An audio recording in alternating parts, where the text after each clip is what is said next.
This video is made possible by donations to the United States Lighthouse Society from people like you.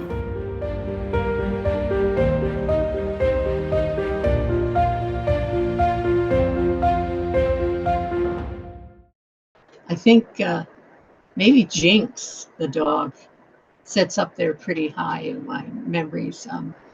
Back about 1900, there was a family moved there, husband and wife, and they had a dog. And they noticed that the dog would get very leery and frightened sometimes. And they just assumed there were things in the lighthouse that he didn't like. Well, there was a ghost in the lighthouse. Jinx never went to the top of the tower, and many dogs would. You know, they're pretty agile creatures, just like cats. Jinx wouldn't set a paw on the stairs, so the family figured that this was a problem with the stairs and the lantern, and sure enough, it was. One night, the missus was making dinner, and she would always open the door to the tower and rap on the railing to let her husband know that it was dinner time. And as soon as she would do this, Jinx would crawl under kind of a storage cabinet they had in the kitchen and hide. So she did this one night. Jinx, he went under his cabinet and he started to growl. And just as she opened the door to rap on the stairway railing, this gust of air came down the stairway and blew in her face. And Jinx came out from under the cabinet. He was protecting her, actually. And he began growling and launching himself at the bottom of the stairway. and the woman thought, this is really strange.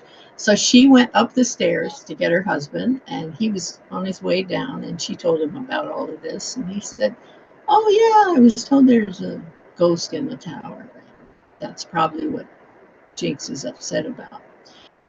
If there were kids at a lighthouse and there was water nearby, you needed to worry because they could drown. Drowning was one of the biggest causes of death in the 19th century. People didn't know how to swim like we do today. There were fog dogs. These are the dogs whom the keepers taught to ring fog bells.